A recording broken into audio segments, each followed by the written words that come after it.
Bonjour à toutes et à tous, c'est Tom le jardinier. On se retrouve aujourd'hui pour un petit tour des choses à faire au potager.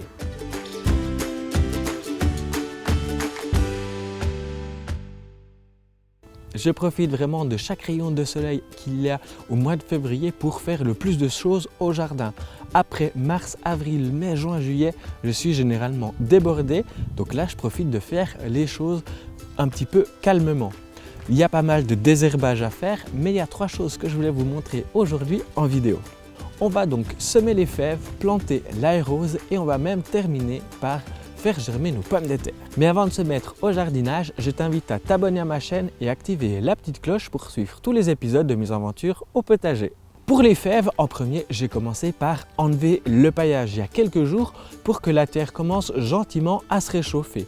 Ensuite, un bon désherbage s'imposait car malgré le paillage, quelques mauvaises herbes, surtout les mauvaises herbes vivaces, dont du chien-dent, ont pu les transpercer. Là, ça me prend un petit peu de temps et je fais ça avec un croc. Pas besoin de retourner la terre avec une bêche car mes carrés de culture sont périns, ça veut dire que je ne vais pas marcher dessus et je cultive chaque année au même endroit. Ensuite, j'ai travaillé juste la terre un petit peu pour l'aérer avec le croc. Ça s'arrête là. Pour mon carré de jardin qui fait à peu près 1 mètre de large, je vais tirer 3 lignes à l'aide du dos de mon croc.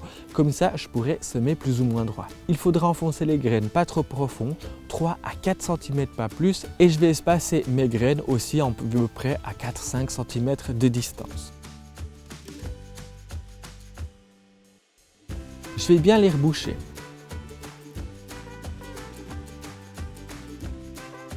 Il y a 2-3 petites astuces que je vais te donner. Pour une bonne rotation des cultures, moi je sème toujours mes fèves où l'année précédente il y avait les cultures d'ail et d'oignon. C'est une bonne rotation des cultures parce que les fèves elles vont rapporter un petit peu d'azote au sol.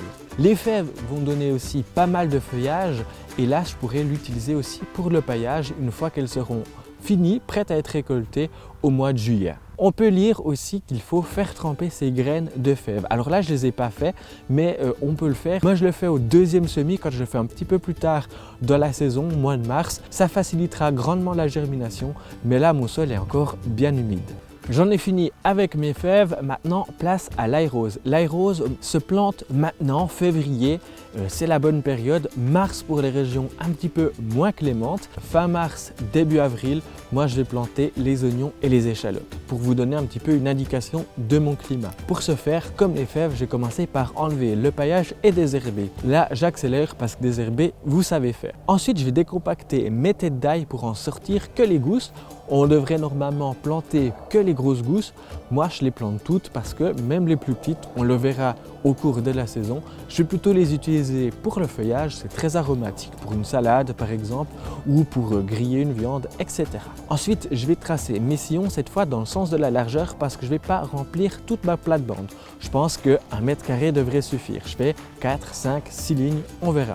Et là, je vais planter mes gousses d'ail peu profonds. On dit que l'ail doit pouvoir voir le chapeau du jardinier. Donc, quelques centimètres de profondeur, la tête doit presque pointer au niveau du sol. Je vais recouvrir tout ça délicatement avec un râteau en faisant bien attention de ne pas déchausser les gousses d'ail. Voilà, pas besoin d'arrosage ni pour les fèves ni pour l'ail parce que mon sol est encore bien humide. La question rotation de culture, moi j'aime bien les semer après un légume-feuille tel que les épinards ou les salades. Là je vais simplement sous serre pour vous montrer les pommes de terre. Mais je ne vais pas les garder sous serre parce que dans ma serre il peut encore faire froid, voire même gelé. Donc c'est pas l'idéal. Ce que je te conseille c'est d'étaler tes pommes de terre en une seule couche. Il ne faut surtout pas qu'il y ait plusieurs couches pour qu'elles soient bien étalées. Je vais couper les plus grosses pommes de terre en 2 et une fois de temps en temps, une fois par semaine à peu près, je vais venir les sprayer. Il faudra les conserver pratiquement 3 à 4 semaines dans un endroit lumineux entre 10 et 15 degrés.